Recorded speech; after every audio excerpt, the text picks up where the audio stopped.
Hi, everyone. Welcome back to Ask Foreign Connect podcast. Today we have a special guest, Noble. We will ask him questions about raising money for startups. So, Noble, welcome to Foreign Connect podcast. How are you doing Oh, today? I'm doing great. Thank you so much for having me. Yeah, thank you very much for coming onto the show. So I want to jump on to the question now.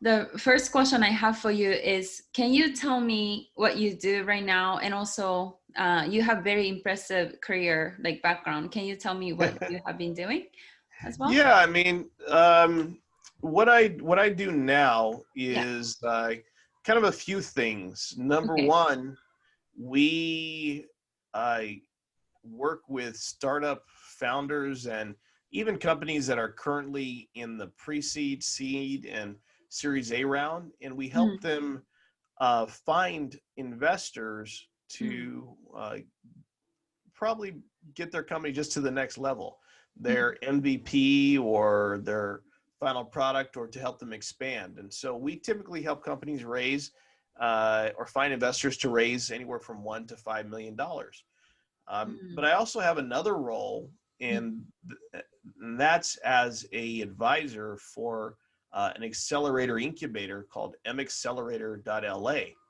mm. And we've just started a venture fund with that group in which any of the people who join our cohorts, and we've actually had some people who joined from Japan in the past. Oh, Uh, wow. That's yeah, they've awesome. actually flew out and attended our facilities here in Los Angeles because our program is about a 3-month program.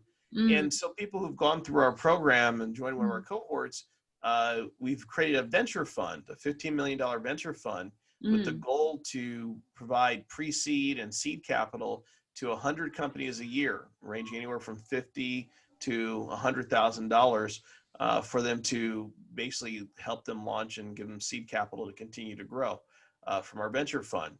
Wow. Um, so yeah, that's kind of where we're at. So for the last 28 years, I've always been around raising capital. I see, I see. So actually, I have a following up question for your accelerator program that you guys are doing. Do you do you have any specific industry you guys work with?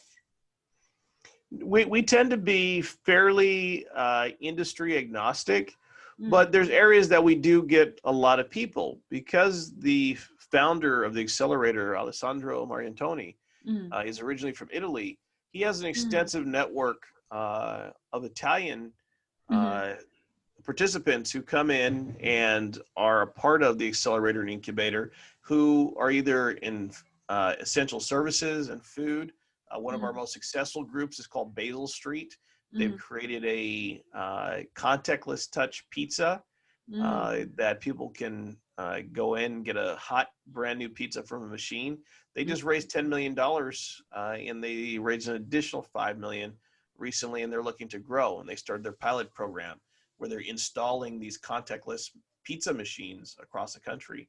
But we've also Wow. had people within clothing and um, myself, my Mm, background when it comes to tech is in augmented reality and mobile gaming. And so mm, we deal with a lot of people in the AR, extended reality or immersive technology space, as mm. well as mobile gaming. I still am the CEO of my gaming company to this day.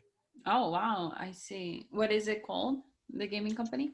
Our gaming company is called Ware Play Games, WARE Play, Mm, PLAY mm. Games, Is and it? we focus on mobile apps and branding and augmented reality and the conversion of AR with Mm, physical items such as clothing and mm. locations to do immersive experiences. I see, I see. When you guys select startups to invest, like what is the process like? Well, for the accelerator, it's usually people who've gone through one of our cohorts. Mm, And so when we're selecting someone, we've spent, several months with them. We've mm, seen them do iterative design. We've seen them uh, come up with a value proposition, and we've seen them come up with marketing and promotion to pull in clients or mm, customers. So it's anywhere from a 2 to 3 month process. So our alumni is very extensive, many of whom either have their own startups or work at any one of the major corporations. So for us, by us getting to know them and them being a part of our accelerator, then we feel good, or we feel confident just from our experience working with them.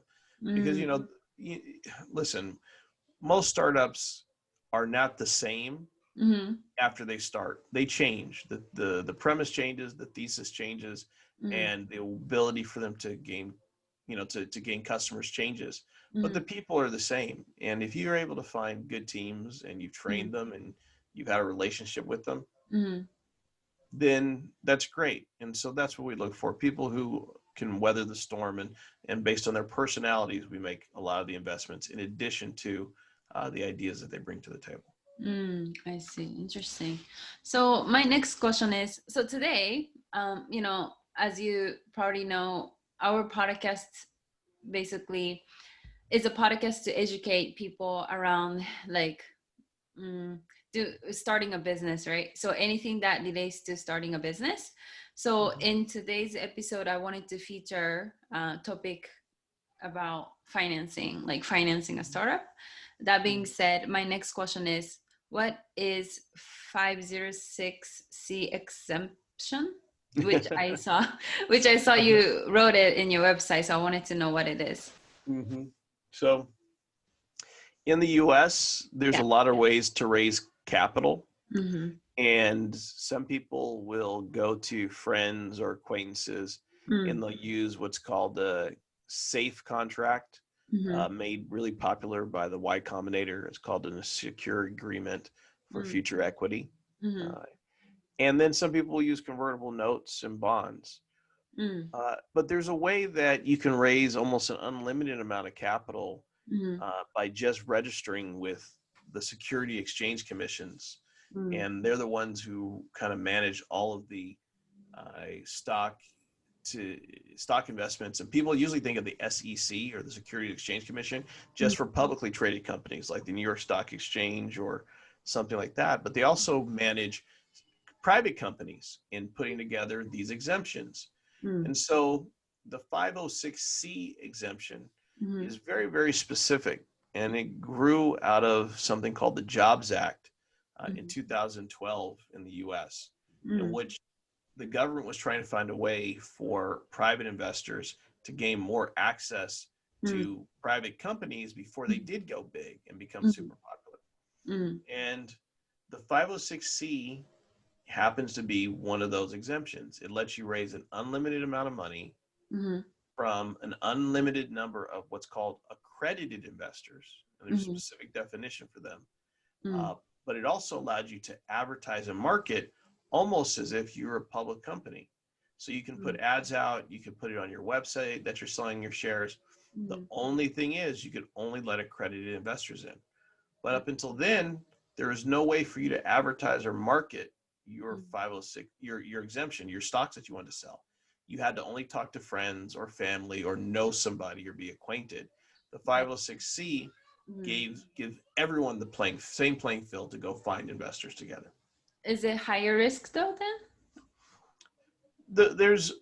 No, it's not higher risk for investors, because what you're doing is you're targeting people who, and that's why the government said very clearly it has to be accredited investors. People who have $1 million in assets or make at least 200,000 to 300,000 per year, depending on if they're single or married, over a 2 to 3 year span. So for those people, the government assumed that it wasn't that risky to invest 25 or 50,000 because they were more sophisticated. I see. Okay, so the next question I had for you is, once again, raising money, specifically for Japanese startups, because a lot of our listeners are from Japan. And so we don't know how to raise money when we launch business in America, right? So how should we do it? How should we try to start raising money in America? What is the most effective way to do it? Like, should we register to accelerator? Should we look for consultant? Like, what do you advise for Japanese startups? So you know, it's different for, you know, each person. Yeah. Because so some people, you know, if you can't afford Yeah. to make the investment in doing the 506c exemption or bring on a consultant like we are, Okay. then absolutely figure out a way to join an accelerator. It's probably a little bit less expensive, and you'll get access to potential investors. Mm. But what I really believe, and I'm going to always be a big fan of this exemption. Mm. As a consultant, I work with companies from around the world. I Mm. work with people in India. I've worked with people in Australia. I've clients in different parts of Europe as well as Right. Canada. Mm. And so what we often do, and we actually help them establish a U.S. corporation, Yeah. and then that U.S. corporation, they hire us to help them file the 506c, Mm. and we then register that corporation, and then the company itself raises the funds based on their U.S. corporation. And that's a real big benefit, because now they have access to the U.S. market if they have goods and products, Mm. as well as being able to bring capital back to their company Mm. in their own country where they're developing and creating it. And so they get the best of both worlds, their U.S. company functioning as well as their domestic company functioning. Mm. So I believe that, you know, it's not as difficult as many people think it is. You Mm. know, we have flat rates on what we charge, so we don't take a percentage of people's money that they raise. You know, Mm. we charge a flat rate to set up the 506c. We charge a flat rate to help introduce them to investors. Mm. And then we give them the ability to do whatever they need to do to raise the capital that Mm. they want. And people hire us on a subscription basis. They hire us for 1 month, they hire Mm. us for a quarter, or they'll hire us for six months.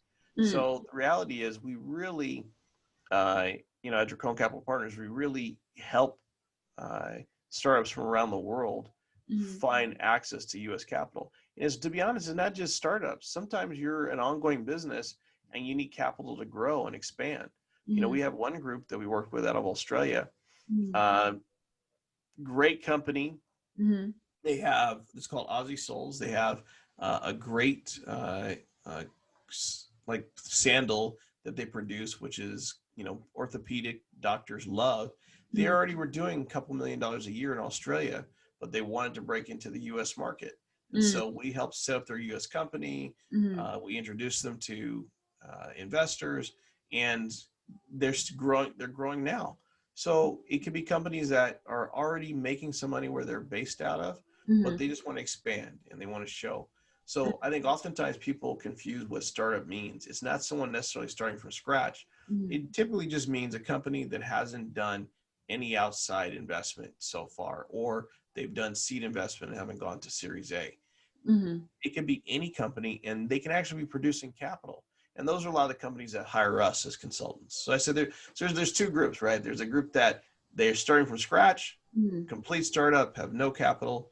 I'd say there's opportunities to go accelerator, incubator route. But if you're a company that's a startup, but you're generating revenue and looking for, you know, outside investors, Mm. then we're the kind of company that you hire, because we can accelerate your introductions, we can accelerate your registration, and get you set up with your exemption very quickly. Mm. I see. So that brings me my final question for you is that, so when Japanese companies, whether that's a startup or corporation, want to hire consultant like yours, like you, someone who can help with the crowdfunding or capital raising, like what are the sort of like criteria should we look for in these people? Yeah, I mean, so there's a couple criteria that I always like to look at right off the back. Mm-hmm. The first thing is length of time in the industry. Can I Mm-hmm. really, you know, the person consulting me, can I see that they, number one, have relationships, they have a career, that they've actually spent time to help companies. Those companies are easy to find. And that's why I love LinkedIn. You know, Mm-hmm. LinkedIn, you can go look and you can see someone's resume, you can see their experience, and it's right there. Mm-hmm. Another thing to pay attention to if you're going to hire any kind of consultant Mm-hmm. is their access to where you want to find investors. we have a strong relationship and a network in Silicon Valley. Mm, Even, our tech company, our attorney is Perkins and Coie, which is one of the top attorney firms in the Valley that mm, helps companies. And then we also have other relationships. We have family offices that we work with and mm, large angel investors. And so knowing what the network that they have mm, and giving you access is important. We have our own in-house database of over 900,000 accredited investors across the United States. mm, There's 22 million accredited investors, mm, but having 900,000, we've got a good amount that we can reach out to on someone's behalf. So just knowing how they build and work their infrastructure is important. And more importantly, do they really seem like they care about your project? Again, we're all investing. We want people who we're working with to believe in what we're doing, not right. just bringing us on as another client, Mm, because then they're not going to work that hard for us. And right. so, it's just really key. It's just important to be able to connect and work with people who like us. And so follow your instincts. Mm, If you don't feel good about the people, don't work with them. It'll save you a headache later on. Uh, right. and for us, we get like something like 70% of our business through referrals, either Mm, from former clients or business attorneys or CPAs, mm, accountants, mm, smart people like yourself. mm. So it's, people refer us business all the time because Uh-huh. it's difficult to find capital for your business, and people rely and trust our process. Right. Mm, I see. So as a company, um, well, we're in this case we're talking about Japanese companies who don't necessarily have any n- um, knowledge around U.S. market, right? Like they're new to the market. Like, is it important for those companies, Japanese companies, to kind of already know what kind of investor they want to contact to when they first contact consultants like you? Yes and no, right? I mean, if you have a good product and you have a good industry, Mm-hmm. our consultancy is unique because we have such a big database Mm-hmm. that we almost have potential investors for so many different verticals. Mm-hmm. So from tech to gold mining to clothing, and it does. So our database is so robust Mm-hmm. that uh, it's more so knowing exactly how much you want to raise, Mm-hmm. and then your command of being able to sell or position your vision in front of investors, because we don't sell the deals for you. We get you in front of them, but the founders still have to know how to promote, market, and introduce their company to Mm-hmm. potential investors. Mm-hmm. And that's really where the consultancy is important, because we help people frame their conversation in front of Mm-hmm. investors, and that's big. Right. Is that something you can also help with for those companies, like making sales pitch Yeah, we with do that all the time. We help refine their Mhm. pitch deck, their Right. presentation pitch deck. We Mhm. help them communicate their presentations. So Mhm. yeah, we help them refine all of that. We do Mhm. we usually, when someone comes in and says, "Hey, I want to do a 506c," Mhm. we charge a flat rate, but then we give them an extra 20 hours worth of consulting time Mm. just to make them better at being able to pitch and talk to Right. investors. I see, I see. Okay, and then I guess, sorry, I even though I said that was my final question, I guess I have my you got me curious. So, like, is there like some sort of like number you guys use when you indicate your success rate of like, okay, like we reached this many investors at this point? Like, is this success or is this like failure? Does it make sense? Yeah, no, I think I have an idea of what you're asking. Okay. Correct me if I'm wrong. And mind you, ask as many questions as you want. It doesn't bother me. I'm happy. This is Thank our time. This is our time to talk about it. you. So, our company has a very specific metric. Mhm. Our goal every day is on average to get between 2 to 4 uh, accredited investors in front of the CEOs or the founders of the company that's Mhm. looking to raise capital. So Mhm. our metric is very, very specific. Um, on average, at the end of the month, Yeah. founders talk to anywhere from 40 to almost 100 potential investors in their project. So for us, that's a huge success. Up until now, most founders rarely talk to that many potential investors. Right, right. They just literally are kind of going here and there or doing pitches and in rooms with a bunch of people, but rarely the one-on-one. So for us, that is a successful metric. We still want you to raise the capital, and the conversion metric is really the biggest one. Right. If you get in front of 40 people to 80 people, you have to be able to convince at least 4 of them to invest in you. And that's what we end up spending a lot of time coaching, particularly founders who are not familiar with raising capital on how to achieve that success. Right. Like, is it like at this point, right? Like after you meeting that many accredited investors, like if it happens that the founder couldn't sell their business idea to any of them, or let's say that like on average, the founder tends to get like 4 interested investors. But if it happens that a startup couldn't sell their idea to like any of the 4, right? Like let's say that this founder got only like 0 out of 40. Like how do you fix that? Like, do you, at that point, do you kind of see it as a situation that the idea is bad? Do you kind of see it as like, you know, the way founder is pitching is bad, or the business model is bad? Like how are you? Yeah, where's the problem, right? Where's the mistake? Right. And the reality is, it could be all of the above. It could be one of the above. And so what I always try to explain to founders is that every potential investor that says no, you should really look at it as a no right now and keep the door open for continued communication. And the smart thing to do with those potential investors, all of them, not just the 4 that were interested, but your entire database that you've accumulated with us, is you do a drip campaign. So every week or every couple of weeks, make sure that they're getting an email from you, they're getting information from you, that they are seeing your progress, seeing your success, and you're updating them. The biggest mistake that I think most people make when they hire a consultancy like ours is that they assume that if they don't get the money the first time they talk to the person right away, then their job is done and the lead is not good. That's not how to treat these kind of leads. Right. People spend a lot of money with us to get and cultivate this database.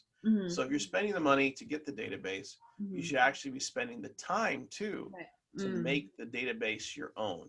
And that requires you emailing them, sending them information, sending them out articles, letting them know what's going on with your company, and then constantly getting in touch with them to let them know, hey, we're still looking for investors.